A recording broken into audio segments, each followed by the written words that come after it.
nossos convidados. Portanto, eu chamo a começar, enquanto em representação do Seminário de Jovens Cientistas, esta sessão foi organizada pela Maria e por mim, membros da Academia do Seminário de Jovens Cientistas da Academia das Ciências de Lisboa. O meu nome é Mara e temos a honra de hoje ter connosco o professor Arlindo e o William, que também é nosso colega do Seminário de Jovens Cientistas da Academia das Ciências de Lisboa. Decidimos fazer uma breve introdução do Seminário de Jovens Cientistas. Para aqueles que não conhecem, o Seminário de Jovens Cientistas visa incentivar jovens cientistas de excepcional mérito a ingressar na Academia das Ciências. Foi criado pela Academia das Ciências de Lisboa em 2010, inicialmente esteve no âmbito do Instituto de Altos Estudos da Academia e o objetivo era dinamizar a atividade junto da sociedade e mais especificamente ligar os mais jovens à Academia das Ciências e à comunidade científica, conforme já era hábito em outros países. O Seminário de Jovens Cientistas atualmente integra 10 jovens cientistas na área das ciências, 10 na área das ciências e 10 na área das letras. A seleção e convite dos jovens cientistas para integrar o Seminário de Jovens Cientistas é feito pela Comissão Diretiva do Seminário, são ouvidos os membros da Academia e o Conselho de Reitores das Universidades Portuguesas, nos termos do regulamento está em rigor e que está disponível na página do Seminário de Jovens Cientistas da Academia das Ciências. Passo agora então a palavra à minha colega, a Maria, para fazer a introdução daquele que é o tema desta primeira sessão das tardes da Academia, do Seminário de Jovens Cientistas da Academia das Ciências. Obrigada, Mara. Bem-vindos a esta sessão.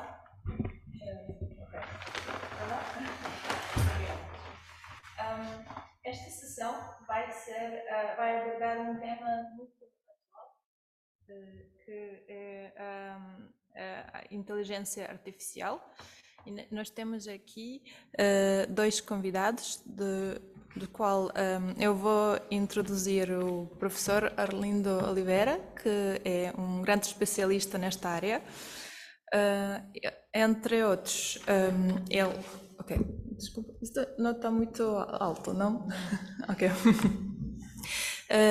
Ele era um aluno do Instituto Superior Técnico, onde obteve o mestrado, depois fez doutoramento na Universidade de Berkeley e, entre outros, escreveu o livro Mentes Digitais.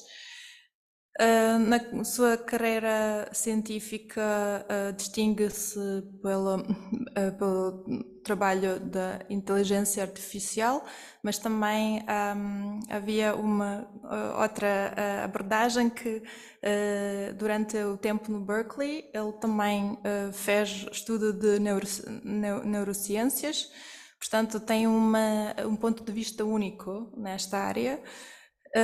Também foi presidente do Instituto Superior Técnico, é professor distinguido do Instituto Superior Técnico e de momento é presidente do INESC-ID, que também é uma entidade que é ligada com o Instituto Superior Técnico. Ok, é uma breve introdução da minha parte. Obrigada por ter aceitado o nosso convite. E eu espero que vamos ter uma sessão muito interessante. Ok. Mara? Então, agora... Já está. Creio que já está, já me conseguem ouvir já. Passar então à apresentação do nosso segundo convidado e colega do Seminário de Jovens Cientistas, o professor William Hasselberger, não sei se estou... I spell it well... que é filósofo e professor de Política na Universidade Católica Portuguesa, é também agora o coordenador do Laboratório de Ética Digital da Universidade Católica Portuguesa.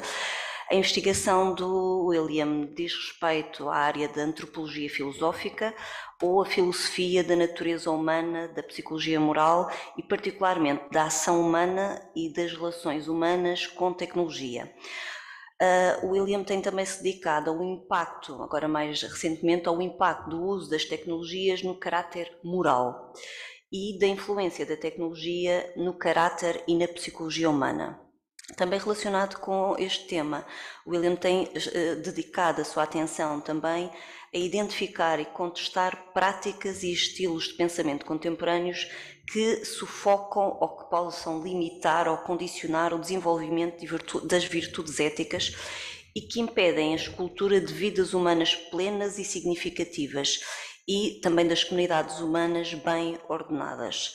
É uma honra, William, podermos contar com aquele que é a tua perspectiva filosófica e de desenvolvimento humano e da ação humana e esta ligação às virtudes, particularmente sobre o impacto que as tecnologias que invadiram a sociedade e que fazem parte agora do nosso dia-a-dia, das nossas rotinas, têm neste desenvolvimento e no caráter e nas virtudes éticas.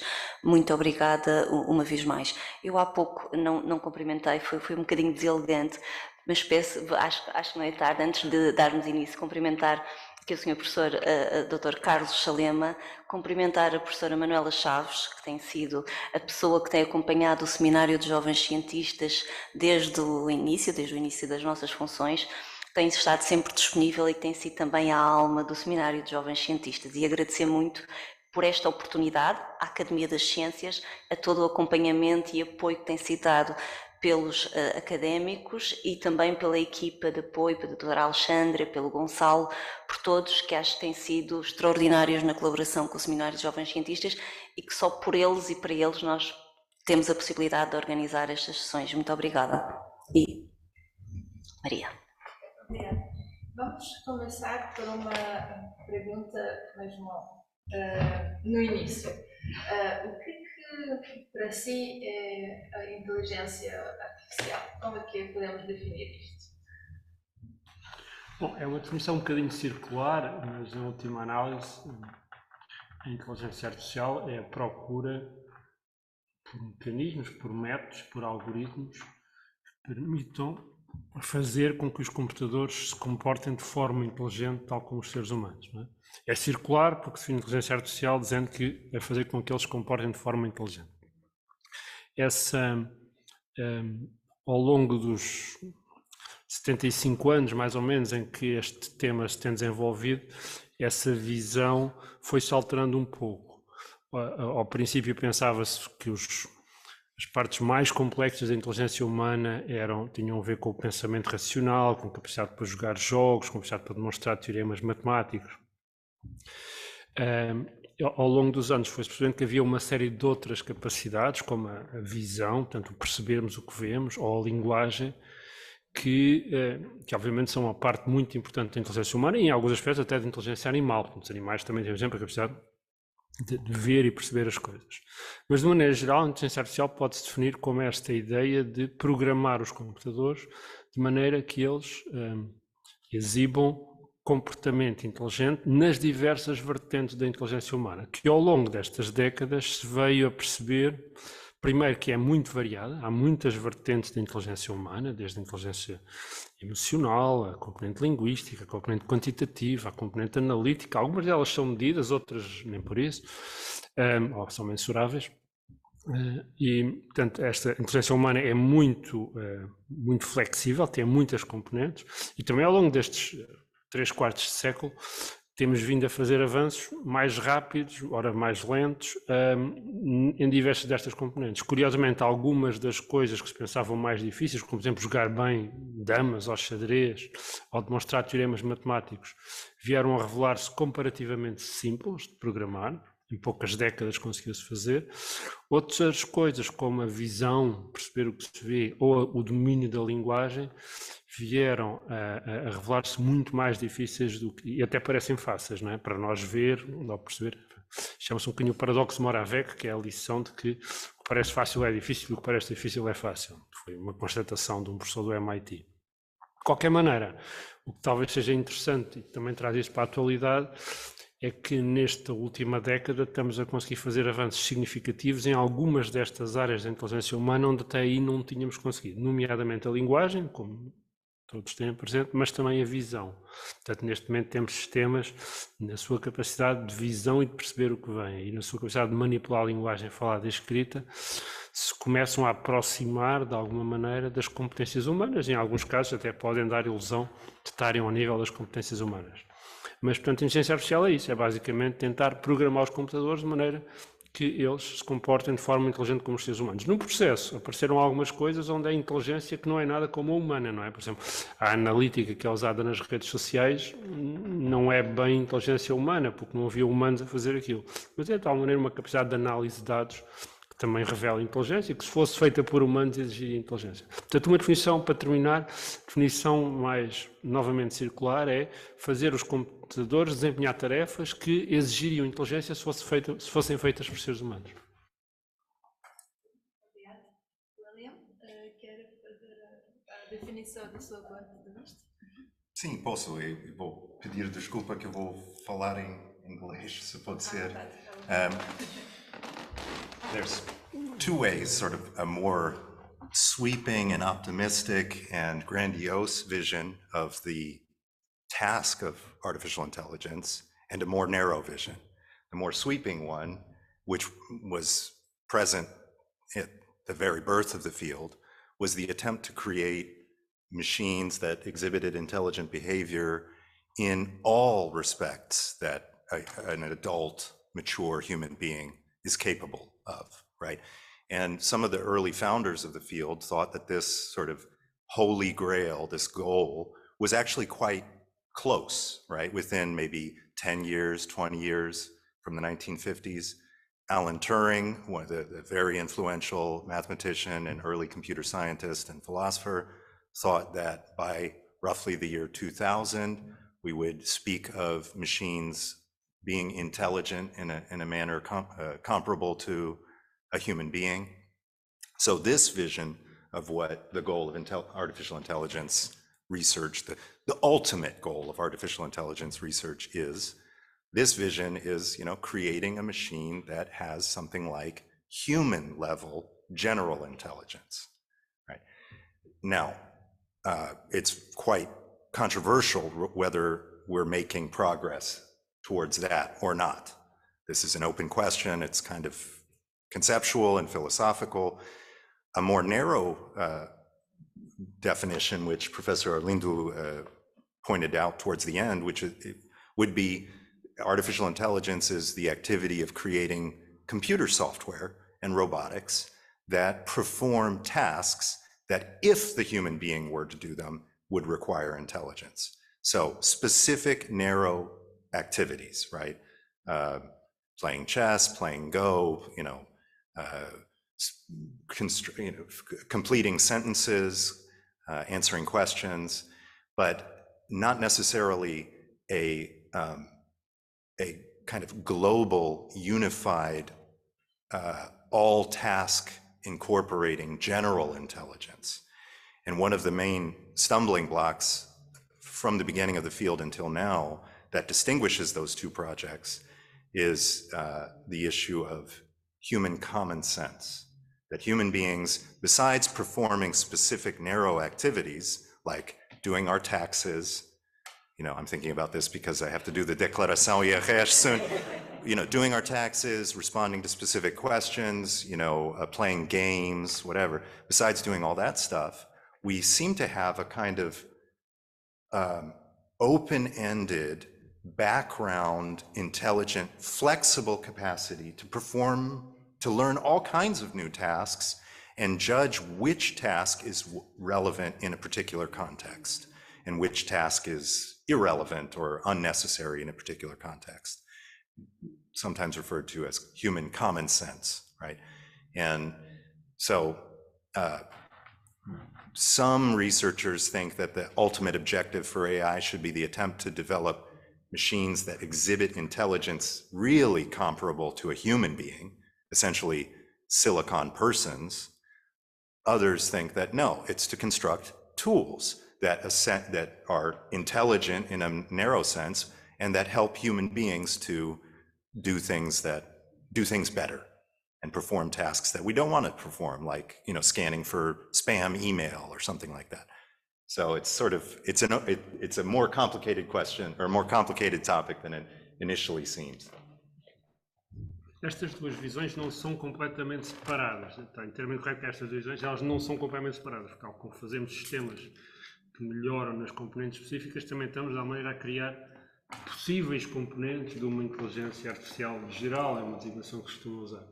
Mas ainda estamos longe, nem sabemos se alguma vez será possível, nem se queremos, para dizer a verdade, alguma vez integrar essas diferentes componentes. Portanto, estas duas versões é inteiramente verdade, uma visão mais grandiosa, que aliás não acaba aqui, porque até podemos ter sistemas que podem ser mais inteligentes que o ser humano, não é?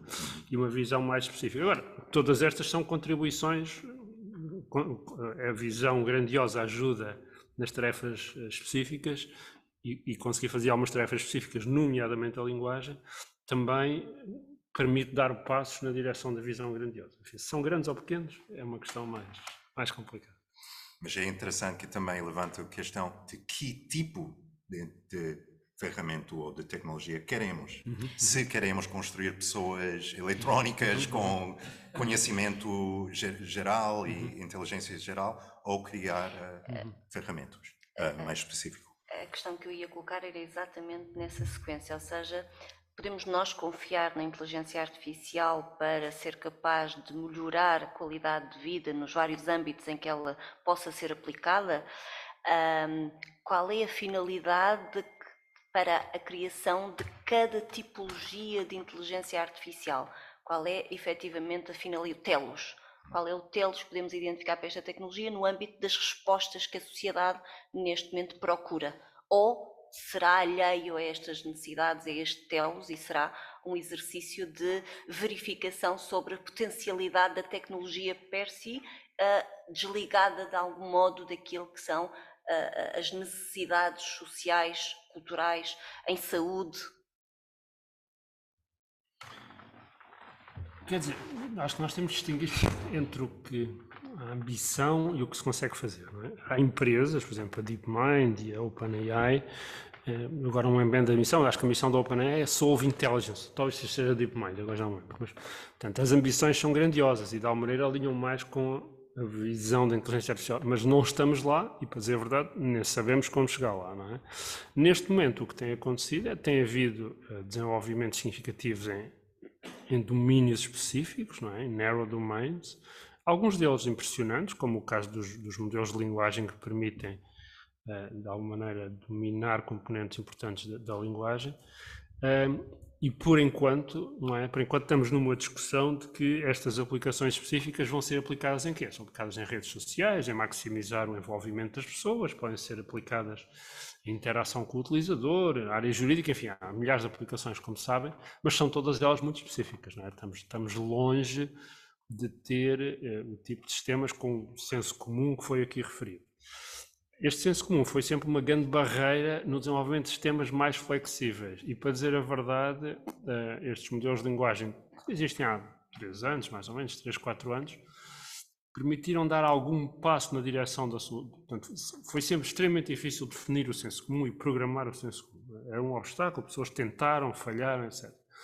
E, curiosamente, com estes modelos de linguagem treinados em grande parte da informação que consta na internet, começam a exibir algum senso comum. Muito limitado, não é? Estão estritamente limitados à linguagem, não têm modelos do mundo dignos desse nome, e seguramente não conseguem interligar questões de linguagem, mas dentro do seu domínio limitado exibem um senso comum que até agora não tinha sido conseguido programar. E, portanto, desse ponto de vista, há quem veja que estes modelos de linguagem, conjugados com avanços numa série de outras áreas que podemos falar, podem vir a ser módulos importantes num tal sistema como a inteligência artificial geral.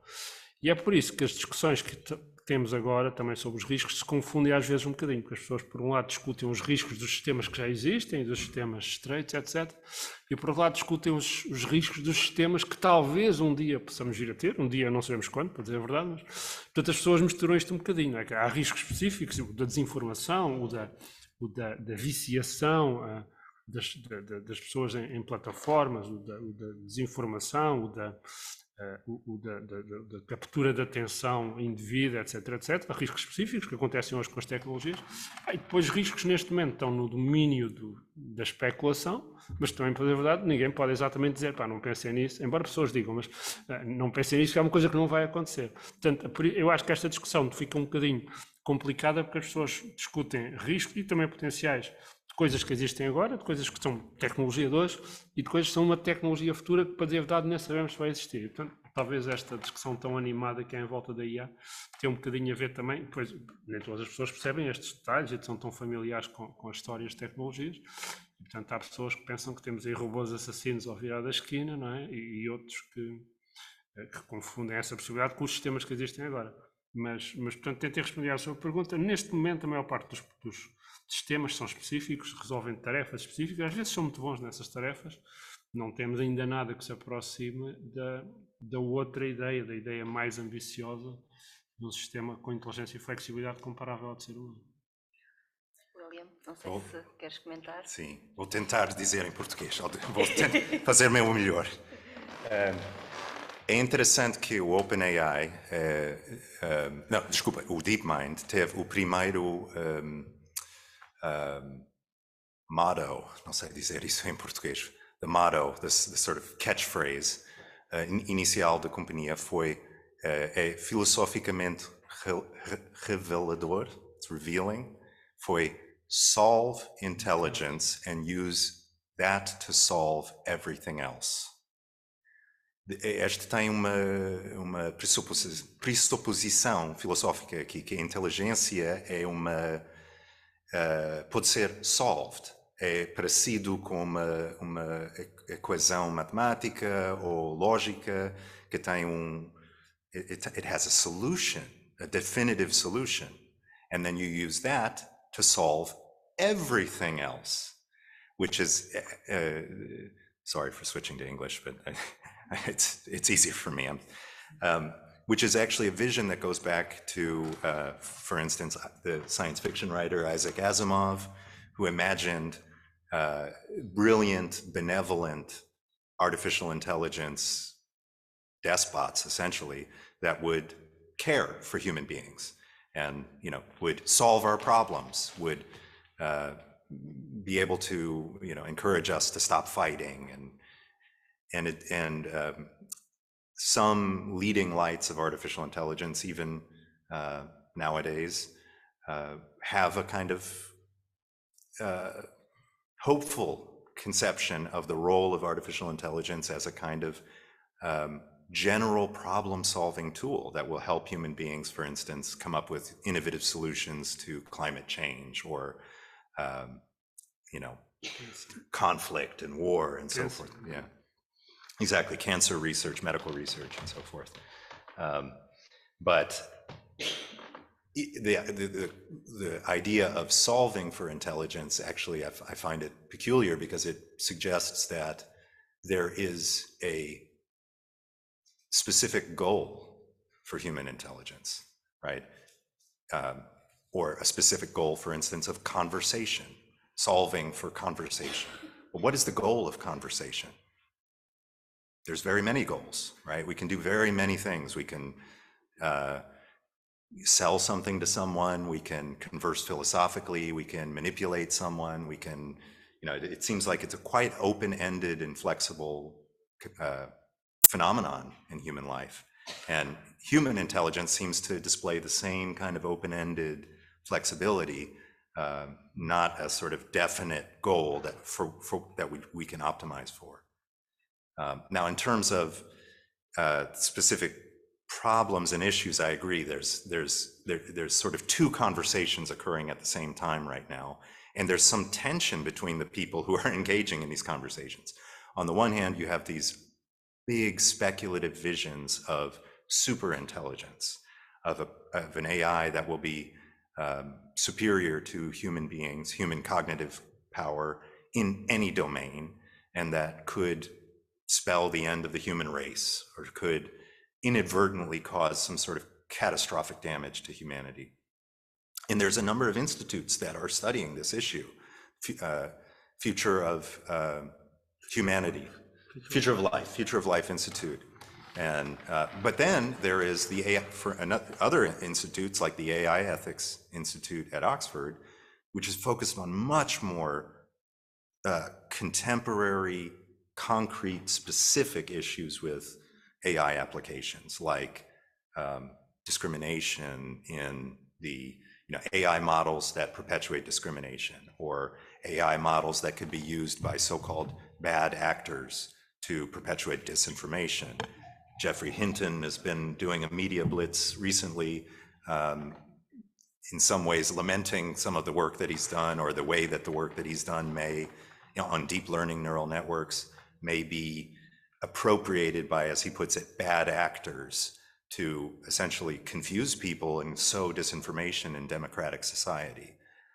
And then there's other things, economic dislocation, the use of artificial intelligence in military technology for making targeting decisions about who to target and attack with a drone, for instance. This technology actually does, to a certain extent, already exist, and it's been alleged that has been used in Libya and Ukraine. So that is a real world problem now, and some of the people working on those problems think that the worries about superintelligence are distractions from sort of what we need to focus on now. Whereas the other people think, well, we're missing the forest for the trees. Sure, discrimination is bad, but it's even worse if all of humanity is destroyed by, a mistaken application of AI. So there's sort of multiple conversations about the appropriate application of AI occurring at the same time, and in some degree of tension. Obrigada.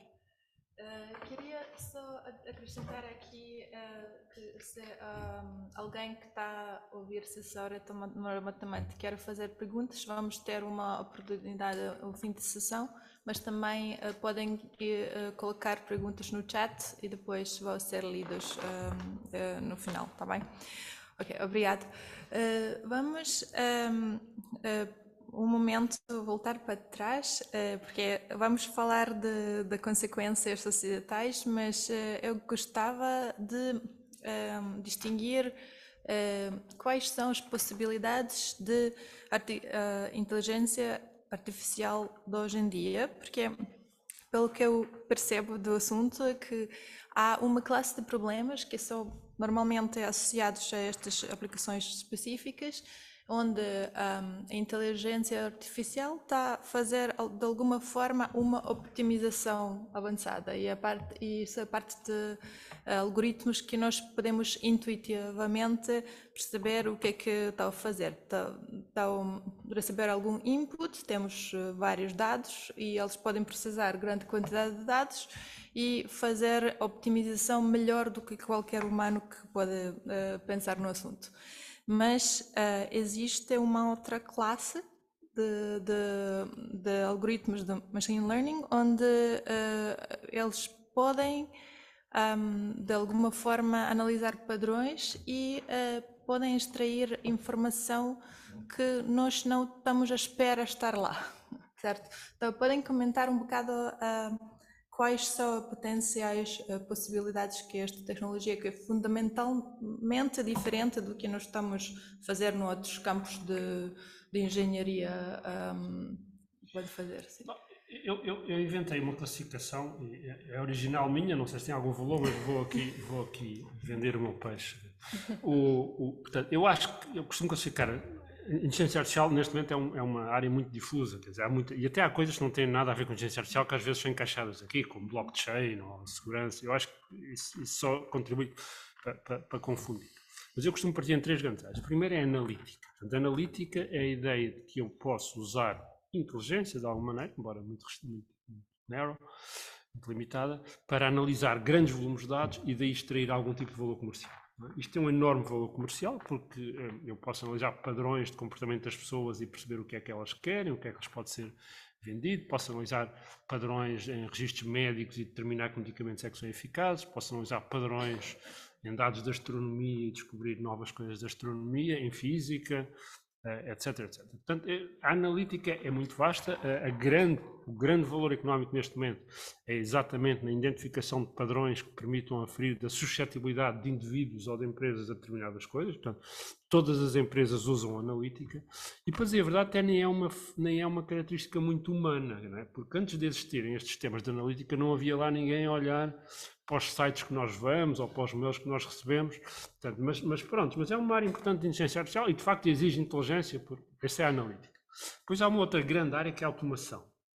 A automação é a ideia de que eu posso basicamente substituir seres humanos em funções que normalmente exigiriam seres humanos, que não é bem a analítica, embora um bocadinho diferente. Portanto, posso usar modelos de linguagem para responder a mails e mensagens de pessoas, posso usar computer vision para fazer vigilância de instalações, posso fazer inspeção automática de linhas de transmissão de eletricidade com drones, analisar, portanto, como uma pessoa analisaria. Posso analisar, posso determinar a justeza de decisões ou a probabilidade de decisões legais com base nos precedentes, etc. Portanto, de alguma maneira automatizar. Não há aqui não há uma separação estanque entre estas duas áreas, porque a automação também usa a analítica, e a analítica às vezes também é um bocado de automação, mas acho que apesar de tudo clarifica, não é? A analítica é extrair valor económico de dados, a automação é substituir pessoas em funções. Depois há uma terceira área, porque de verdade é uma área puramente de investigação, e aliás puramente conceptual em alguns aspectos, que é a área de desenvolvimento de inteligência artificial geral, que é, todas estas coisas são coisas específicas. E depois há como é que se junta isto tudo, ou se junta isto tudo e mais coisas, seguramente são sempre mais coisas, para conseguirmos atingir a tal inteligência artificial geral que foi aqui referida a uma missão de coisa. E, portanto, estas três áreas coexistem. As pessoas geralmente, uma empresa pode focar numa área, ou um instituto, ou uma pessoa focar-se noutra área, mas, portanto, naturalmente há interpenetração, mas eu acho que esta classificação ajuda um bocadinho, porque, de facto, quando falamos de IA, ou é analítica, de alguma maneira, ou é automação, ou é investigação, tipicamente mais longo prazo e mais especulativa, sobre dotar estes sistemas de capacidades que eles agora não têm e que se aproximam. Portanto, não sei se isso ajuda, mas é uma classificação que eu costumo usar e que de alguma maneira clarifica um bocadinho quais são as aplicações da IA. Eu posso dizer uma coisa sobre, por exemplo, o lado analítica. Let me switch back to English. I'm sorry. One thing that's been interesting is the discovery, the sort of almost accidental discovery of the capacity of machine learning algorithms to spot patterns that are not evident to human beings and that may be useful for commercial purposes. So, for instance, if the use of AI in assessing loan applications at a bank. If the more data that you can use to sort of make a kind of prediction about future behavior of someone that's seeking a loan, the more likely you could make an accurate prediction about their creditworthiness.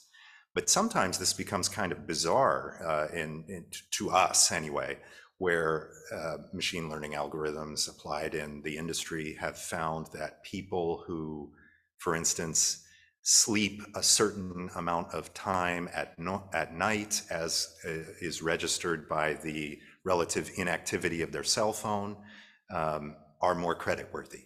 Or people who come into the bank seeking a loan and that have a charge of their cell phone above a certain percentage are more creditworthy.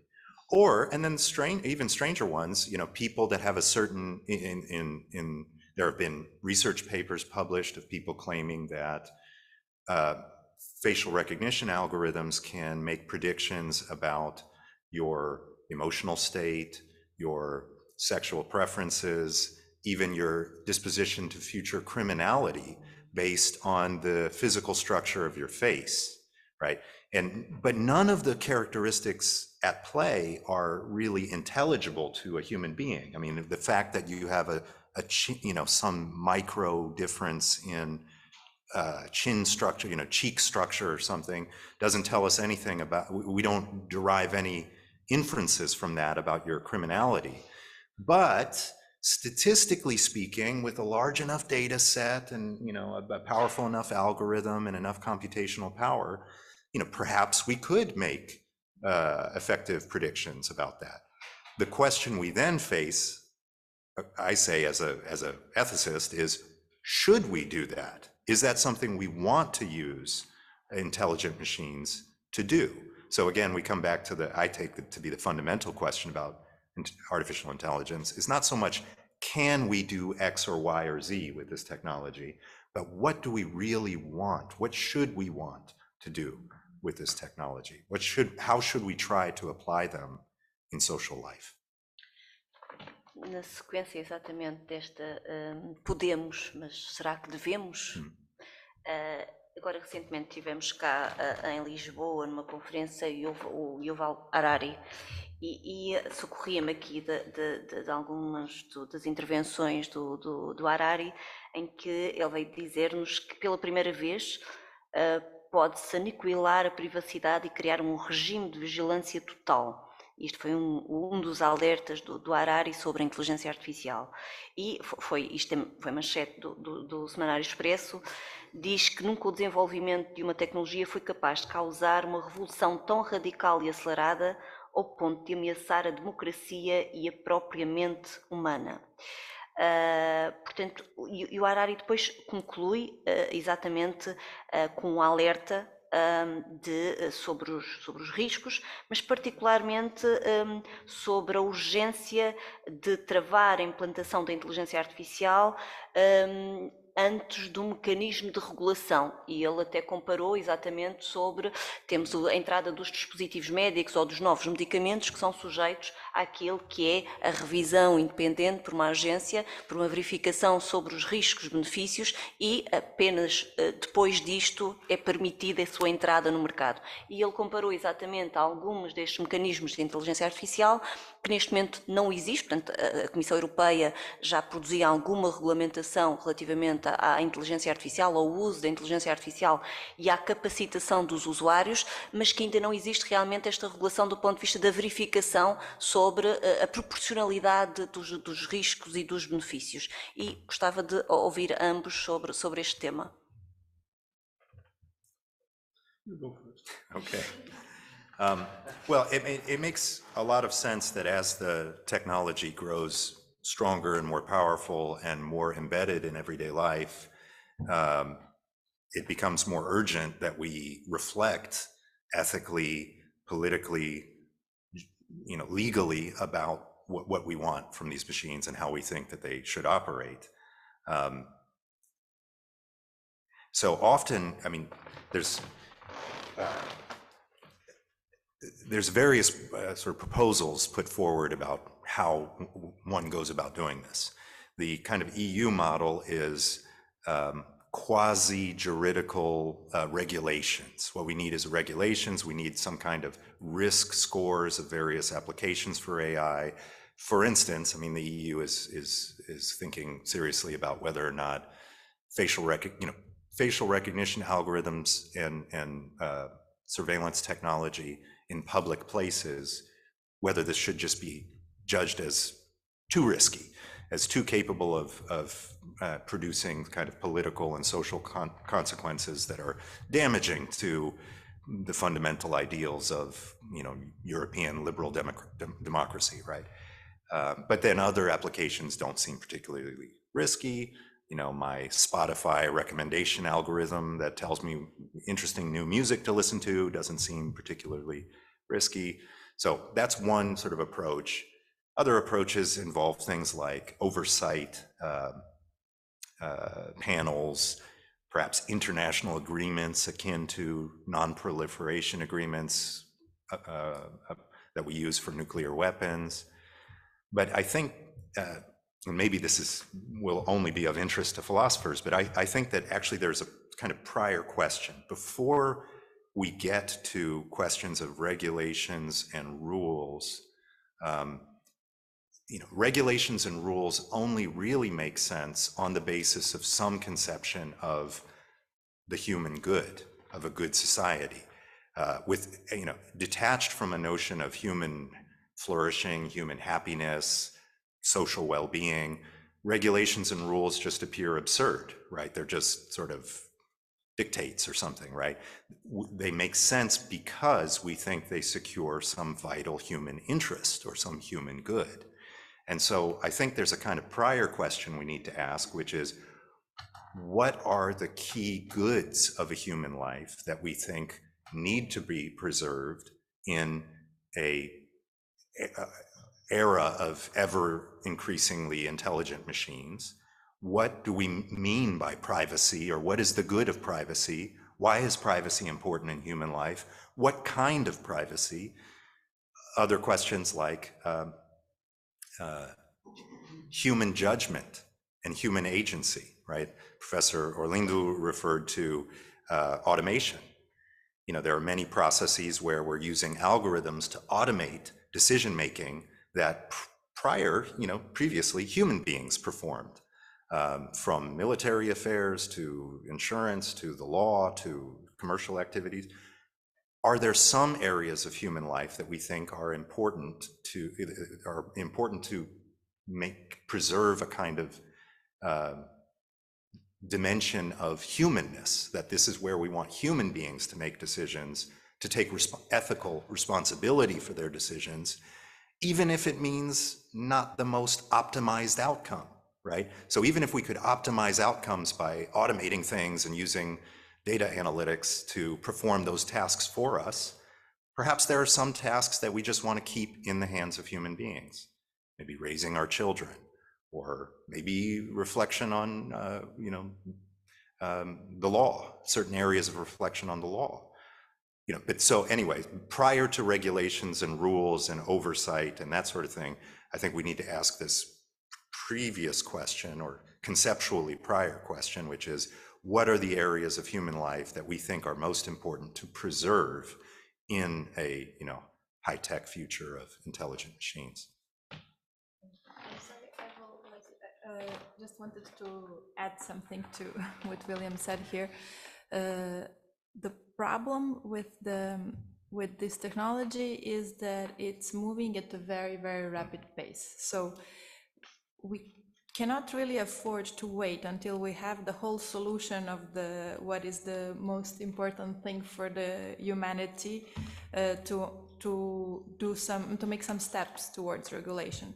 So my understanding in the last few years, or let's say few decades, is that the technical development is escaping the legislators in terms of the speed of development, such that legislation cannot really be effective. But with AI, it seems to have accelerated so far that even businesses cannot follow, businesses that are in the same field of expertise. So we are facing with the situation that maybe one company that has at this moment the most advanced AI development can decide to release it, just like, for example, ChatGPT was released to the whole world, and we don't have a way how to stop it, or even a reaction of the governments or the whole sector that is involved. It's unclear that anything can be done, and this can be even a decision of a single person. So it looks quite scary from the point of view of anything is possible. We could have the dictatorship tomorrow over the whole world, just because it's such a powerful technology that could be in the hands of someone that's not elected. It's just someone that is the head of a company that is most advanced in this sector at this moment. So I would like to leave. Posso comentar? Agora vou ligar as três coisas. O primeiro é o Harari. Eu gosto muito do Harari como historiador, não gosto tanto dele como futurista. Francamente, acho que gostei muito do Sapiens, não gostei nada dos outros livros. Em parte que ele eu chamo-lhe alarmista, mas podemos dizer que até é alarmista com razão, mas isso aí já é uma discussão mais... Agora, o que foi aqui referido é esta questão, que eu acho que é de facto uma questão de princípio importante, é porque é que queremos desenvolver inteligência artificial? Bom, obviamente a questão científica, não é? Queremos porque está lá, é como subir o Everest, não é? Queremos descobrir o que é inteligência, queremos resolver, mas podemos também contra-argumentar, não, mas isto não se faz tudo, não é? Não. Portanto, pode haver coisas que não se justificam. que razão é que queremos desenvolver inteligência artificial, tanto na componente narrow e específica, como na componente geral. Eu, relativamente à componente específica, tenho uma resposta, que podem gostar ou não, mas que é, até agora, e em particular desde a Revolução Industrial, há cerca de 250 anos, as sucessivas revoluções industriais, sempre melhoraram significativamente a qualidade de vida da humanidade. A qualidade de vida, o tipo de vida que se vivia há 250 anos atrás, seria insuportável para qualquer ser humano de hoje, nas sociedades ocidentais. Obviamente, em outras sociedades não estamos lamentablemente a esse nível. E, portanto, a Revolução Industrial, as sucessivas revoluções industriais, a primeira, a segunda, a terceira, como se costuma classificar, trouxeram significativas vantagens à sociedade e significativas melhorias na qualidade de vida. E eu estou convencido que as tecnologias específicas de IA têm potencial para trazer melhorias comparáveis a essa. Basicamente, ao aumentar a eficiência, aumentar o rendimento económico, podemos dizer que não é um objetivo em si, mas é o que tem permitido, enfim, melhorar outras coisas que já falámos aqui, as descobertas científicas, etc. Portanto, eu acho que essa é uma boa justificação. Obviamente teremos de fazer isso num enquadramento onde minimizemos os riscos, não é? E daí eu acho que a regulação é importante e não é fácil, não é? Tal como não foi fácil regular as armas nucleares, nem sequer foi fácil regular os automóveis. Quando apareceram os automóveis houve um enorme movimento contra os automóveis, não é? Quando apareceram os tiares houve um movimento significativo contra os tiares e, portanto, por acaso no caso da eletricidade não conheço tão bem a história, mas portanto, tipicamente quando houve os computadores houve demonstrações contra os computadores, até porque estavam a tirar os empregos aos computadores, que eram as pessoas que faziam contas na altura, não é? Portanto, normalmente há uma reação conservadora e de oposição a alterações estruturais na sociedade, que tipicamente têm resultado bem. Agora, o passado também não é garantido do futuro, e portanto pode acontecer que as 3 primeiras revoluções industriais tenham corrido muito bem, e a quarta vai ser péssima. Também aceito que isso possa acontecer. Agora, aqui é a discussão interessante, não é? O que é que temos de fazer para que a quarta revolução industrial não resulte em discriminações, não resulte em desemprego massificado, não resulte em concentração de poder, não resulte em desinformação, portanto, todos estes riscos que conhecemos e que são importantes, não é? Parece-me que tentarmos simplesmente dizer não vamos desenvolver sistemas inteligentes é uma guerra perdida, porque vai sempre haver alguém que os desenvolve, há uma competição por eficiência, enfim, que dura no modelo de sociedade que temos, portanto parece-me relativamente difícil dizer isto é demasiado perigoso, é demasiado inconveniente, não vamos. E portanto eu acho que as tecnologias são o que são, temos de desenvolver a regulação tem de ser bem feita e já desenvolvemos outras tecnologias extremamente perigosas, nomeadamente as bombas nucleares, mas não só, quer dizer, a engenharia genética é extremamente perigosa de um ponto de vista de desenvolvimento de agentes biológicos e a engenharia química, as armas químicas também são uma coisa terrível. Portanto, a humanidade habituou-se, lamentavelmente, podemos dizer, mas a conviver com tecnologias fatais, não é? Tecnologias que, se forem mal usadas, são desastrosas. Por outro lado, é inegável reconhecer que a capacidade para concentrar inteligência em servidores de silício, em computadores, dá ferramentas a governos totalitários sem precedentes, como aliás se vê na China, não é? Quer dizer, portanto, o facto, quer dizer, nunca nenhum governo antes pôde ter capacidade para vigiar individualmente cada pessoa, e essa possibilidade agora existe. Portanto, eu acho que aqui não há nada a fazer. Nós temos uma democracia, a democracia tem regras, tem um enquadramento legislativo. As questões da privacidade são obviamente essenciais e podem ser atacadas via legislação. Há uma pequena dificuldade, é que muita da privacidade são as próprias pessoas que abdicam dela, não é? Portanto, e que não usam sequer a possibilidade. A privacidade, também a privacidade, é um valor relativamente recente. Quer dizer, há 250 anos que as pessoas viviam nas aldeias, não havia privacidade nenhuma. Não é? Toda a gente sabia o que é que se passava com toda a gente. Portanto, a privacidade é um bem da sociedade industrial, em particular do último século. Não é? Portanto, também há uma questão de qual é aparentemente os jovens não colocam hoje tanto valor na privacidade como a nossa geração, porque eles, de boa vontade, dão todos os dados. Portanto, isto relativamente ao que é que quais são os argumentos a favor de desenvolvermos de maneira responsável e consciente sistemas inteligentes, acho que vão criar desenvolvimento tecnológico, vão criar desenvolvimento económico, vão melhorar, em princípio, melhores condições de vida para toda a gente, como aconteceu com todos os desenvolvimentos anteriores. Esta resposta não se aplica, pelo menos não verbatim, à outra parte, não é? Que argumento é que eu posso ter para desenvolver sistemas inteligentes com inteligência artificial geral, eventualmente conscientes, eventualmente com sentimentos e emoções, eventualmente com direitos e deveres, se algum dia chegar a essa situação, coisa que não é nada óbvia. Portanto, esta parte da resposta não se aplica à segunda. Porque é que nós havemos de querer criar seres humanos sintéticos ou seres inteligentes sintéticos? Esta é uma pergunta, a meu ver, filosoficamente muito mais difícil, não é? Eu também tenho uma resposta para ela, mas é a minha e aceito que outras pessoas possam ter outras e que a resposta seja negativa nesse aspecto. Não devemos nem sequer tentar ou ter o objetivo de fazer isso. Porque isso nem sequer há um forte argumento económico a favor disso. Quer dizer, para que é que nós queremos ter um sistema que tanto pode conduzir um táxi como jogar xadrez, como escrever um poema? Não há grande argumento económico a favor disso e é improvável que algum dia venha a haver um argumento económico. Portanto, aí estamos a falar só no desenvolvimento de uma nova espécie inteligente, se assim quisermos. Acho que esta discussão é extremamente profunda e complexa. Eu tenho argumentos para ela, mas percebo que não é, os meus argumentos não são de forma alguma, para mim mesmo, tão convincentes como os da primeira parte. Porque esta segunda é muito mais complicada. Felizmente estamos a falar de uma coisa que provavelmente não vai acontecer durante o meu tempo de vida e, portanto, não é um problema meu. Mas é uma discussão complexa. It's interesting that goal of building artificial forms of life is actually quite an old goal in human history. I mean, we see it represented in the sort of myth and arts of various ancient civilizations all the way up through Mary Shelley's Frankenstein and the Jewish myth of the golem and things like that. However, we do see what strikes me as kind of interesting, philosophically interesting, slightly unnerving applications of contemporary AI to create not general AI, not human level general AI, but a kind of simulacrum of a human being, a kind of imitation person. So we see, for instance, the app Replica.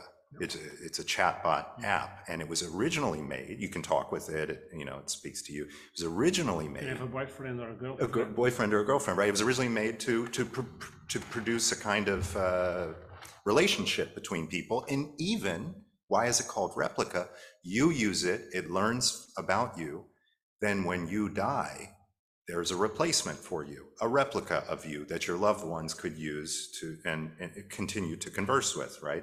So there's a kind of goal, a kind of immortality goal, or a kind of preservation of, I mean, it's not exactly a commercial goal. I mean, you could see how this might be commercially valuable, but it's something else there. It's kind of spiritual longing or something. But I think that raises, again, the question, well, what kind of relationships should we foster with technologies? Should we be turning to technologies as companions, as, in a sense, lovers, or, should we be building relationships with technologies in that form? And there's also a kind of political and sociological question. Why is it in late modernity, right, that people want this? Is there something about contemporary social life, a kind of atomism, a kind of social anomie or breakdown, or is it an accident that people are turning to the Replica app in roughly the same time as the UK created a ministry of loneliness?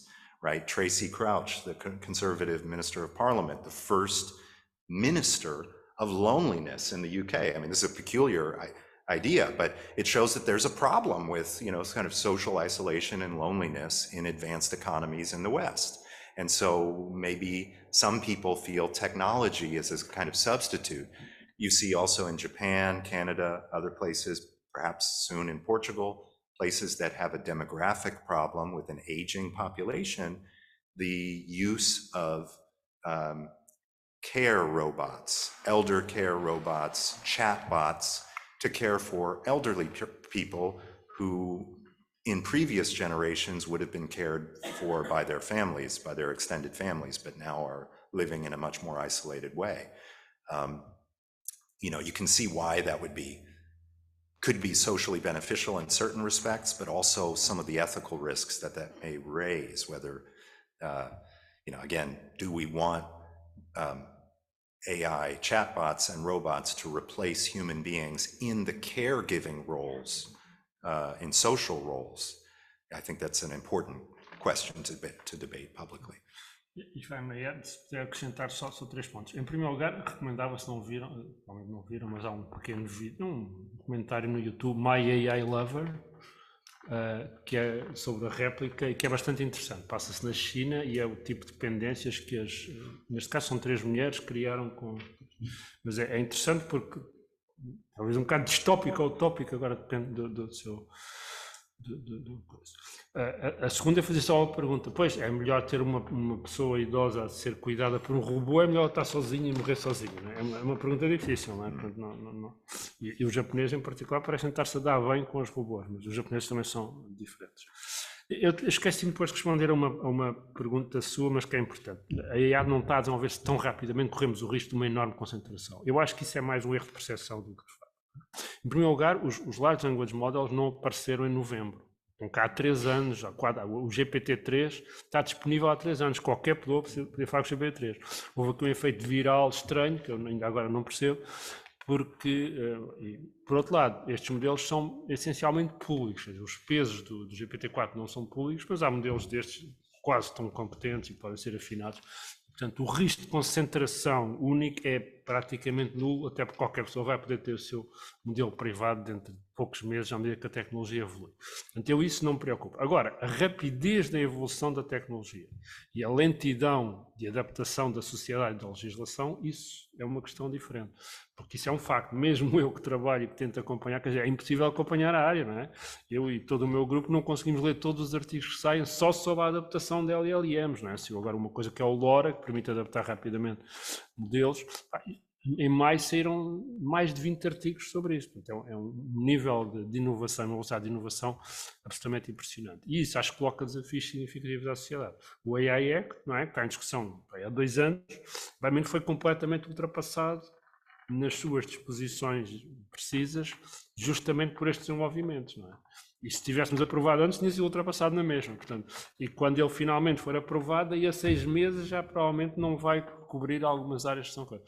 Portanto, realmente, a velocidade do desenvolvimento das tecnologias, que tem também consequência do enorme número de pessoas que as usam e que as desenvolvem, acho que coloca desafios significativos à sociedade.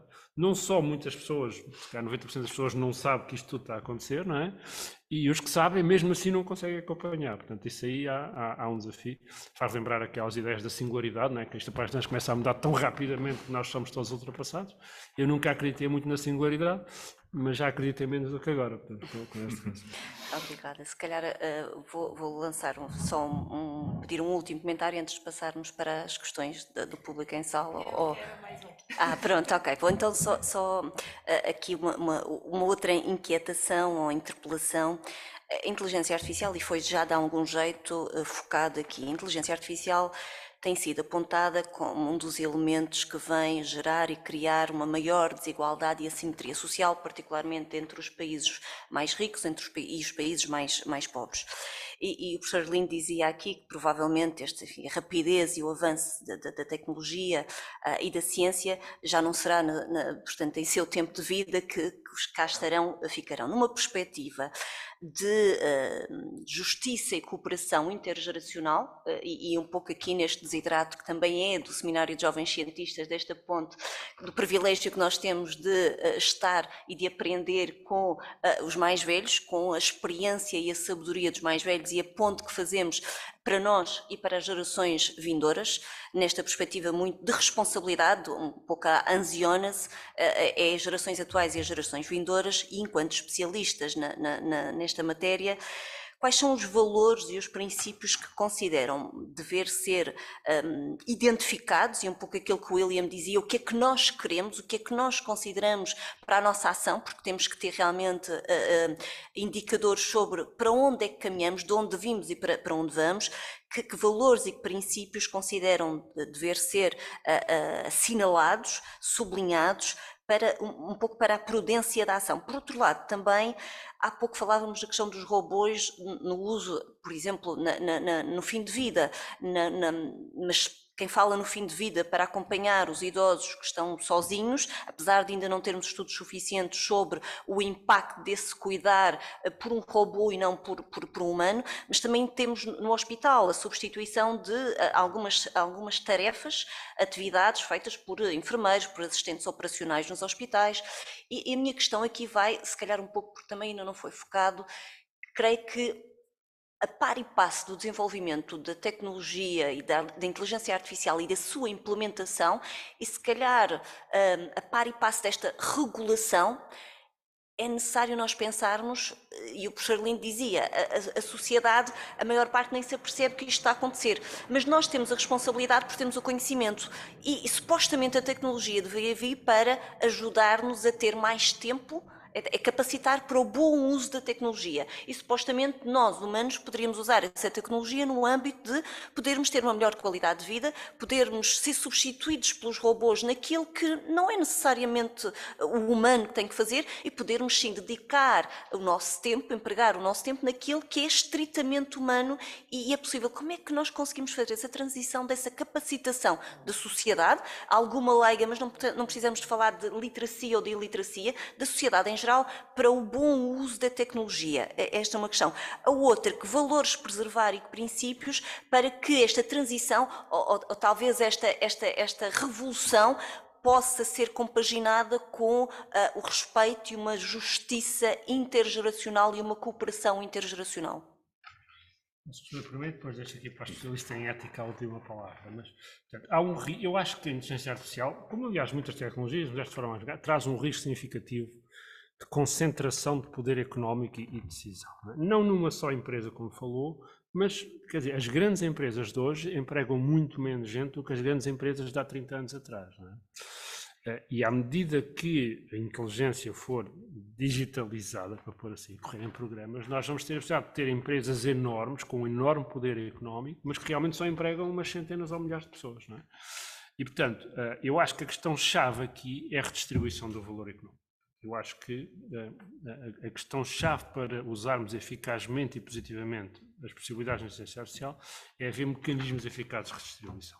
Se esses mecanismos são a taxação de lucros, taxar os robôs, como disse o Bill Gates, ou a criação de um rendimento básico universal, ou algum tipo de outro mecanismo, eu aí estou aberto a discussões, acho que é uma discussão interessante, mas acho que é uma questão que devíamos ter. Porque a questão da redistribuição é essencial. Não adianta criar valor económico se o valor económico for ficar concentrado numa pequeníssima franja da população. Agrava as assimetrias. Agrava as assimetrias. Neste momento, quer dizer, a Google, não é só a Google, as 5 maiores empresas valem à volta de $1 trilhão, enfim, 1 bilhão português, e portanto tem valorizações bolsistas enormes e provavelmente esse valor não está a ser distribuído para a sociedade. Portanto, eu acho que a questão da redistribuição, numa palavra, redistribuição é absolutamente essencial. Se vamos criar valor através da inteligência artificial e se há o risco desse valor ficar concentrado, tem de haver filosofias de redistribuição desse valor. Essa redistribuição pode, em princípio, levar ao que disse, que é uma melhor qualidade de vida, menos horas de trabalho por dia, menos semana de 4 dias, uma coisa que, aliás, já se nota em sociedades como a Holanda, a Alemanha, onde as pessoas, muita gente já não trabalha 5 dias. Não é? Isto não se pode aplicar muito aos académicos, porque os académicos trabalham porque gostam, não é? Portanto, esses não contam, não é? Esses não contam e os investigadores também não contam, porque esses, a gente pode ajudá-los todos, mas eles só trabalham mais horas porque conseguem publicar mais artigos. Não vale, há um artigo interessante no último Economist que diz isso, que é, só podemos pensar em reduzir o trabalho através da inteligência artificial para as pessoas para quem o trabalho não é um gosto, não é? Porque para os outros, para esses não vale a pena. Portanto, agora, há muita gente não, a esmagadora maioria da população, se pudesse trabalhar menos horas, trabalharia menos horas. E acho que o desenvolvimento económico permite isso em princípio. Relativamente à questão intergeracional, eu acho que nós até agora, não é? Nós na humanidade até agora temos feito um trabalho relativamente razoável a deixar aos nossos filhos um mundo melhor do que aquele que herdamos. Não é? Agora, com a questão do aquecimento global e da biodiversidade, se calhar já é mais discutível, não é? E as minhas filhas provavelmente não concordariam muito com isso. Mas apesar de tudo, temos feito um trabalho razoável nisso. Na inteligência artificial, acho que temos de fazer isso na mesma. Temos de deixar-lhes um mundo mais permita melhor qualidade de vida aos nossos filhos do que aquele que nós tivemos, não é? E em particular que não tenha riscos ausência de privacidade, enfim, as que já falámos agora. Portanto, eu acho que essa é a nossa responsabilidade como geração. Sendo que muitas dessas decisões já vão ser feitas também pelas próximas gerações, não é? São eles é que decidem, também votam e também decidem. Portanto, mas eu pensaria que, em termos de inteligência artificial, é não nos deixarmos um mundo tóxico, não nos deixarmos um modelo económico e um modelo social tóxico que nos venhamos a arrepender e que faça com que as próximas gerações tenham menos qualidade de vida, medida objetivamente, do que as de agora.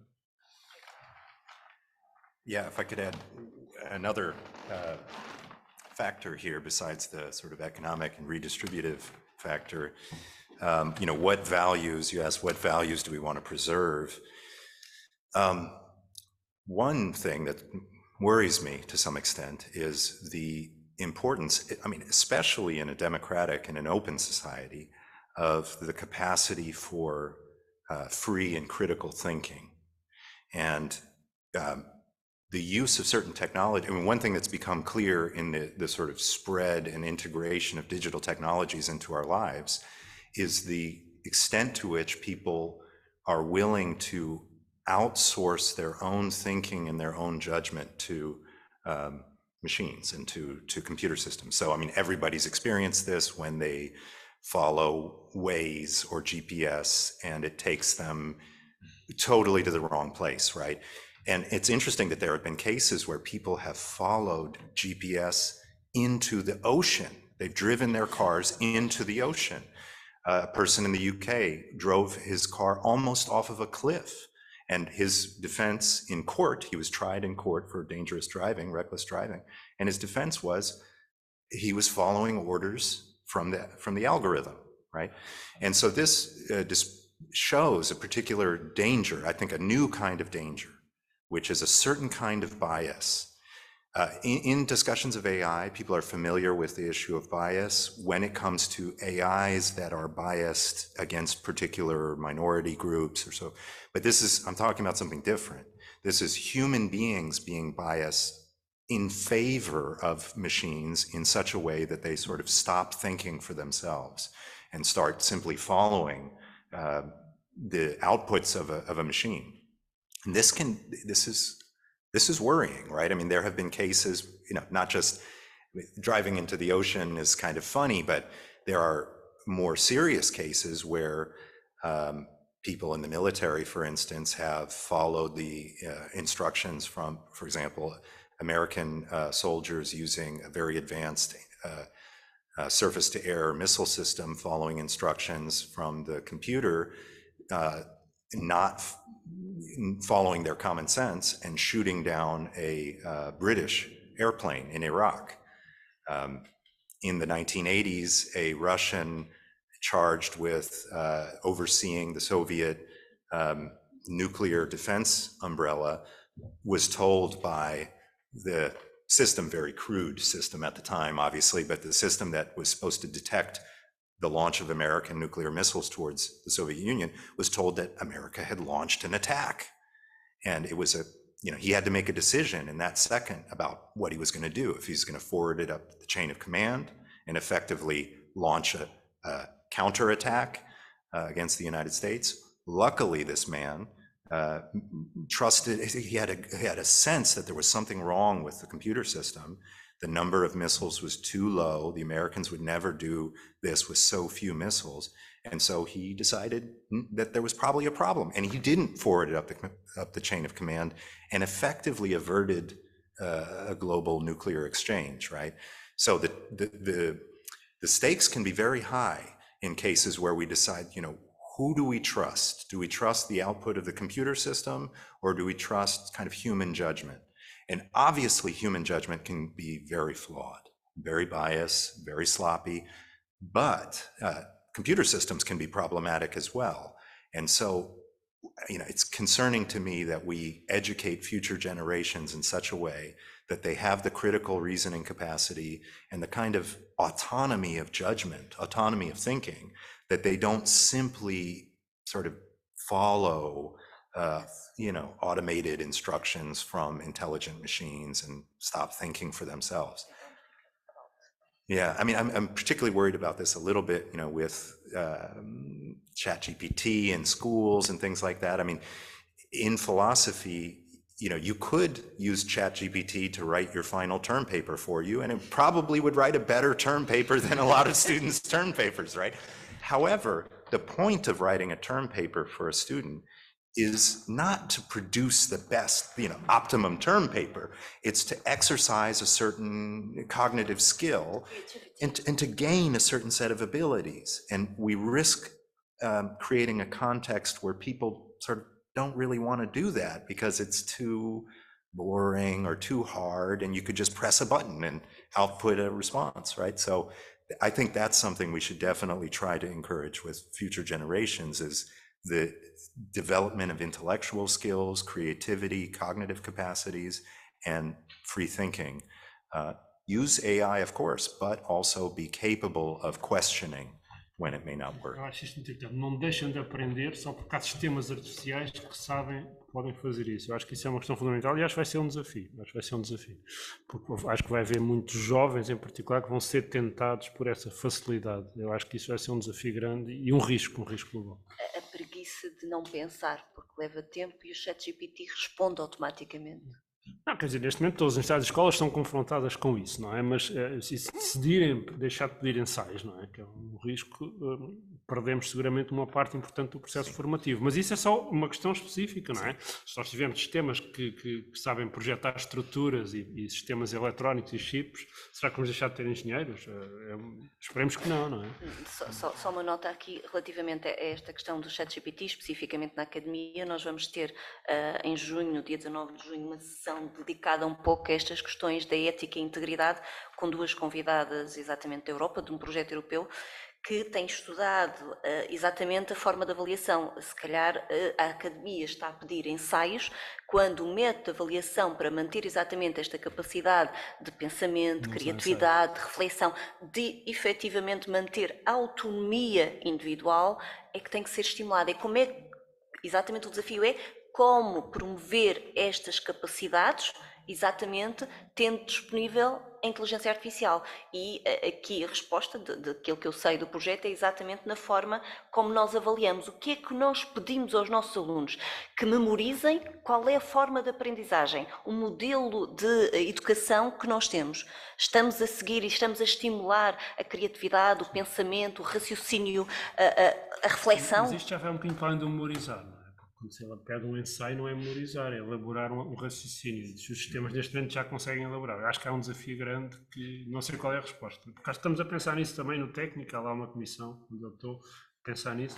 Não há ainda uma solução óbvia para isto. Acho que não há uma solução óbvia.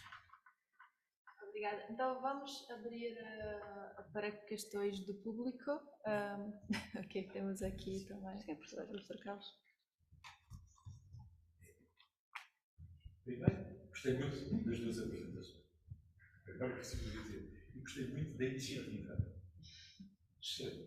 E estava-me a lembrar de um concurso muito simples que aconteceu, é real.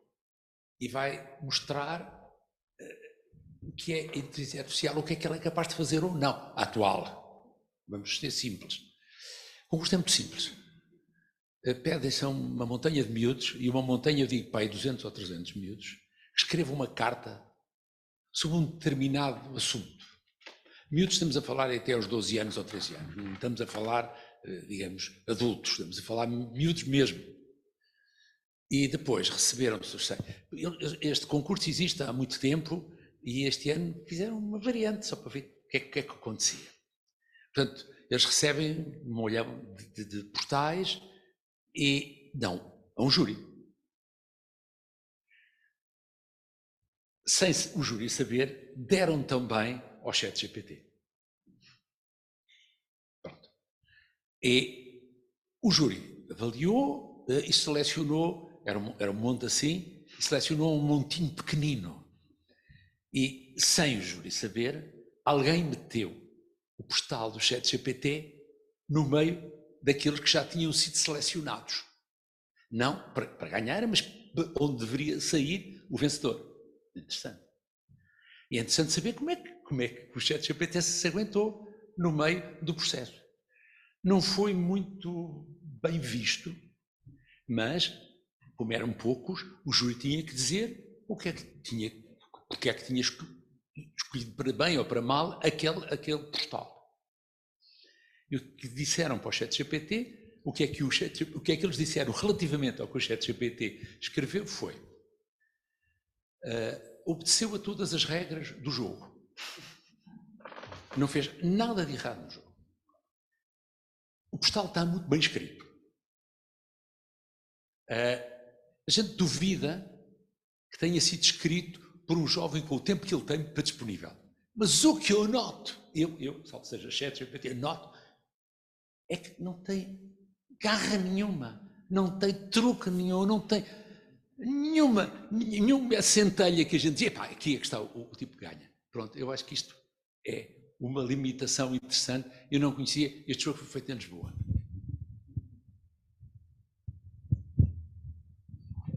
Isso é uma característica interessante dos textos que são gerados pelo ChatGPT, que têm mais ou menos essa característica. Estão geralmente mais ou menos corretos, mas não têm ensinado particularmente inovador.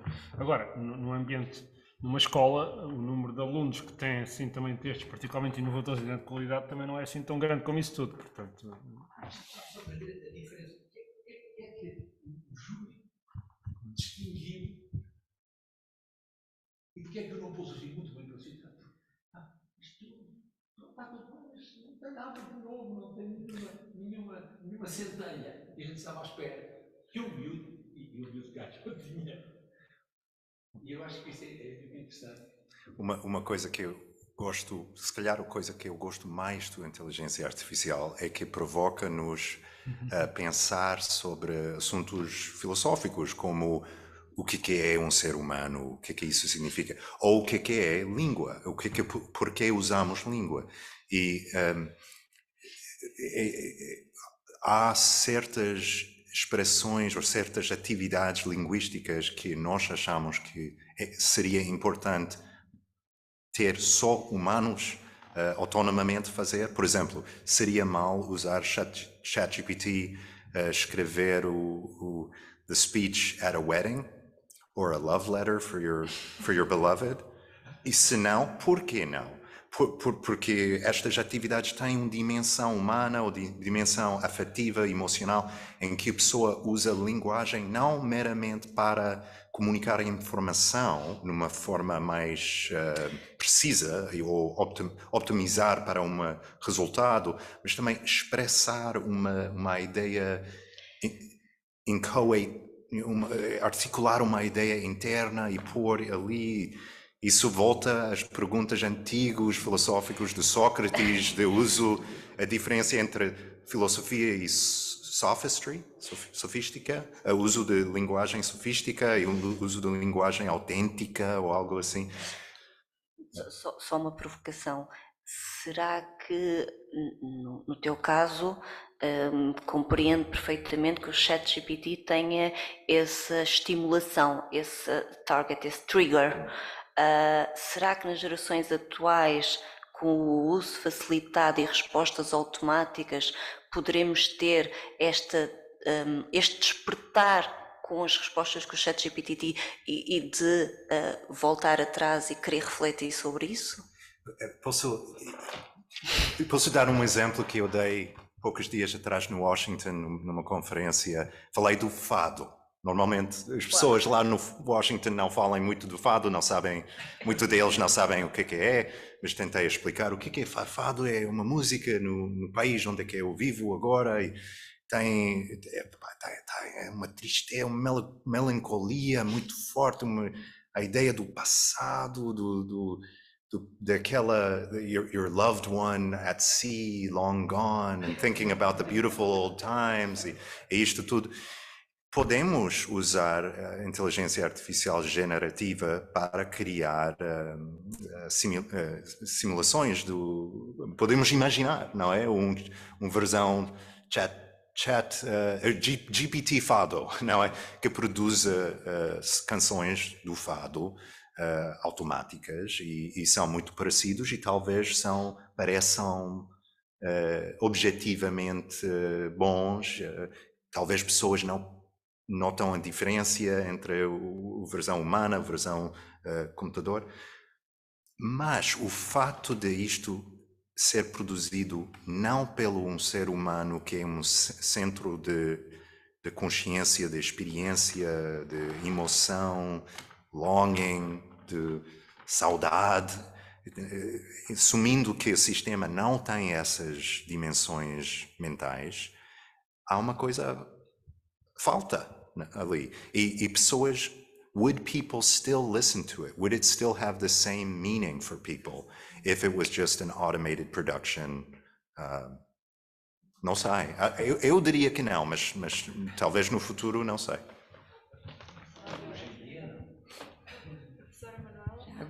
Já agora queria primeiro agradecer imenso a presença de todos e esta sessão acho que foi fantástica.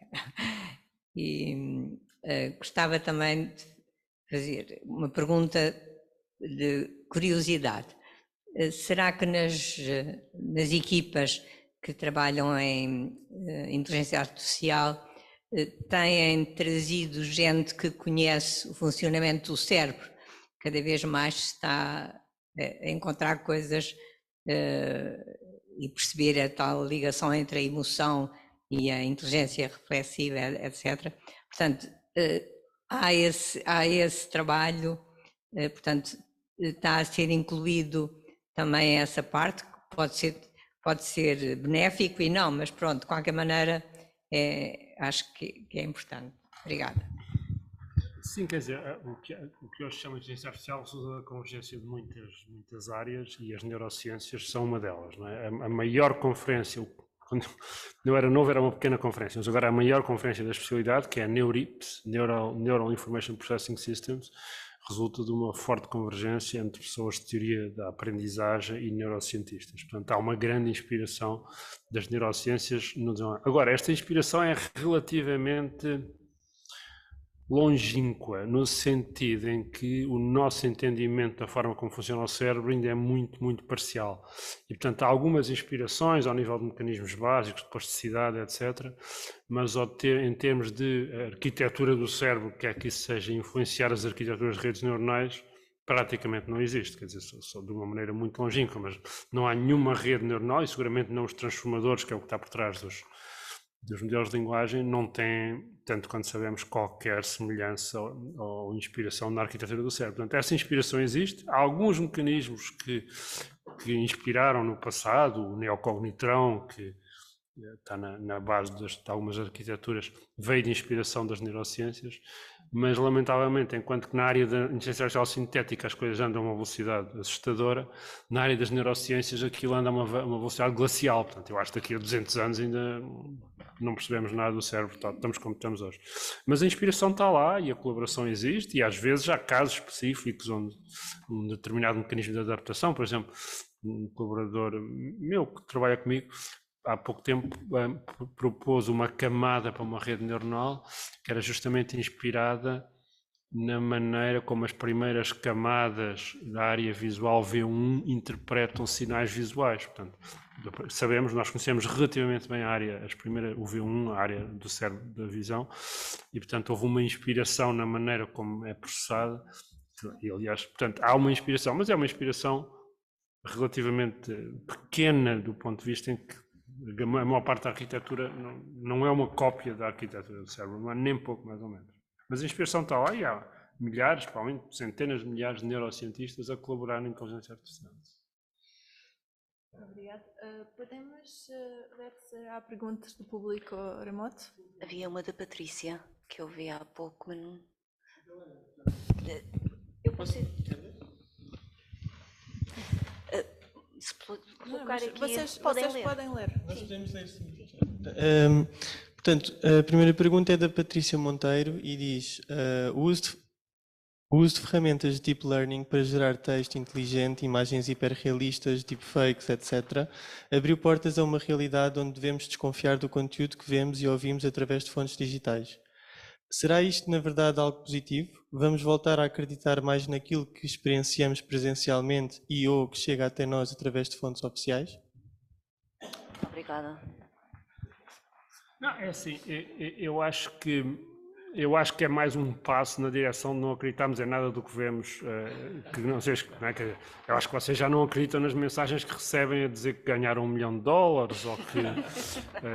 ou que o vosso filho, esta do filho é um dos esquemas mais grandes, que o vosso filho perdeu o telemóvel e transfiram por favor este valor para não sei o quê. A diferença agora é que, além de não podermos acreditar em textos, também vamos deixar de poder acreditar em imagens e em vídeos que até agora eram mais difíceis de falsificar. Mas eu acho que isso, quer dizer, complica um bocadinho a vida, mas não muito, não é? A questão não acreditarmos em nada, basicamente, a menos que venha de uma fonte segura, e já agora convém verificar. Mesmo que venha de uma fonte segura, convém verificar. Há coisas que às vezes vêm de fontes seguras, mas também enganaram.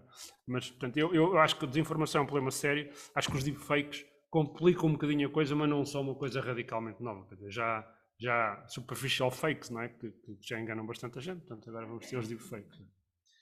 É interessante que recentemente figuras estreias no inteligência artificial, como Geoffrey Hinton e Gary Marcus e outras pessoas que disseram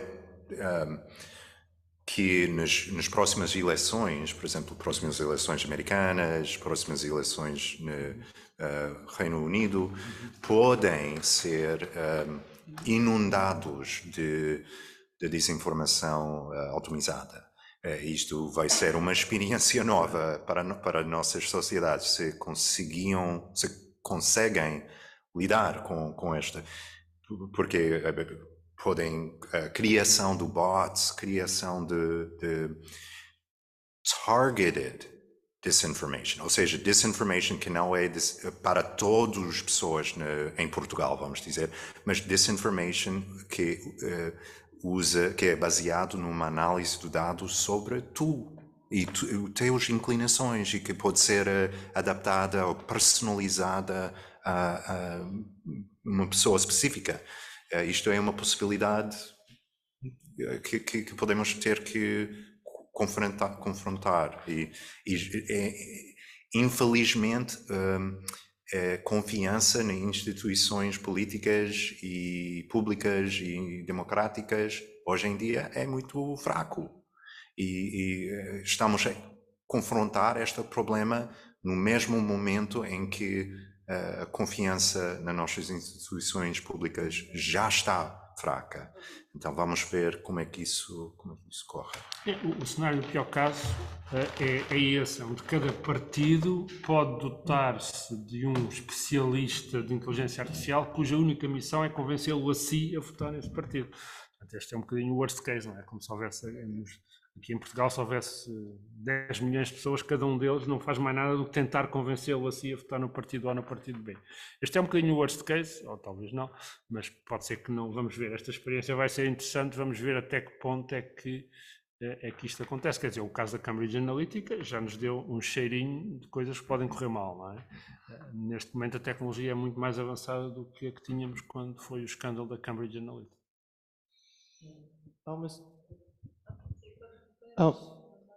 Há uma segunda pergunta que é da Mariana Barbosa e diz: boa tarde, toda a gente fala de regulação, sobretudo a curto prazo, mas vêem-se poucos exemplos dados. Que tipo de políticas ou regulação poderá fazer sentido enquanto se vai tentando clarificar os problemas filosóficos e práticos levantados pela inteligência artificial? É uma boa pergunta. Olha, há certas coisas que parecem a mim relativamente senso comum. Estávamos a falar de senso comum e dificuldade de programar ou criar senso comum nas máquinas. Mas há certas coisas como limitações no uso do inteligência artificial na lethal weaponry. Agora, isto levanta um problema que já foi falado, que há uma certa negative kind of cycle or vicious cycle em que um país ou um exército ou uma companhia acha que tem que produzir, por exemplo, armamentos autónomos, porque se elas não fazem, o outro vai fazer. Então é um bocado daquela tragedy of the commons, aquela situação em que a pessoa sente que tem que produzir armamentos ou inteligentes, porque se eles não fazem, vai dar uma vantagem a um inimigo que de certeza não vai ter esses limites morais e éticos e vai produzir e pronto. Mas devemos começar com esse debate, e depois há outras, como a necessidade de algoritmos ou agents, AI agents, anunciar que não são pessoas online. Por exemplo, ter um regulamento que, se uma pessoa pergunta, estou a falar com uma pessoa ou não, tem que haver uma resposta a isso. E também identificações dos algoritmos ou dos robôs ou agentes inteligentes com o fabricante, com aquilo que produziu, para começar a criar os primeiros passos de responsabilização das companhias importantes dos resultados de aquelas coisas que elas produzem. Ou seja, um certo tipo de matrícula ou algo assim, ou watermark, que pode ser, que podemos encontrar quem produziu isto, quem tem. Podemos começar o debate de responsabilidade legal, mas nos Estados Unidos, neste momento, havia decisões, alguns anos atrás, que eu acho que foi muito mal feitos, para basicamente tirar toda a responsabilidade das plataformas de social media, da propaganda, daquelas coisas que estão lançadas nas suas próprias redes. E isso produziu um contexto de irresponsabilidade informacional naquela sociedade, e é importante responsabilizar os atores mais importantes na indústria. Quer dizer, já existem muitos exemplos, não temos falado de uma coisa completamente abstrata. Temos o RGPD, que toda a gente conhece, temos o Data Act, o Digital Markets Act, o Digital Services Act, todos eles já aprovados, temos o Artificial Intelligence Act, que está em discussão, e provavelmente teremos mais. Portanto, a legislação não nos vai faltar. Depois, a questão é como é que se implementa e como é que essa legislação se funciona bem, se cumpre os objetivos, ou se, pelo contrário, não ajuda e ainda prejudica.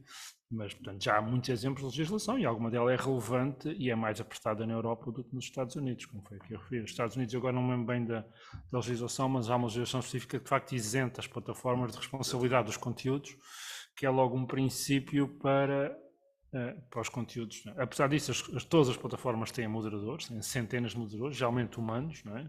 Além dos AIs também têm humanos, que têm como objetivo garantir alguma segurança dos conteúdos, mas só em alguns aspectos, não noutros aspectos. Acho que é Section 230. Section assim, 230. Que desresponsabilizou, por exemplo, o YouTube do conteúdo que está lá, e se isso produz, se alguém faz um suicídio por causa de um vídeo que veio lá, ou isto produz um genocídio em Myanmar ou algo assim, o YouTube não tem responsabilidade legal, jurídico, por causa dessa lei. Obrigada, William, obrigada, professor Arlindo, obrigada também à Maria por esta jornada. Agradecer também a todos os presentes aqui na sala, os que nos acompanharam online, e não terminar sem agradecer, na pessoa do Sr. Professor Carlos Salema e na pessoa da Sra. Professora Manuela Chaves, que transmitam, por favor, os nossos cumprimentos e agradecimentos ao Sr. Presidente da Academia por esta oportunidade e pelas oportunidades que nos dá neste ciclo. Obrigada a todos. Mais uma vez, muito obrigada aos nossos convidados.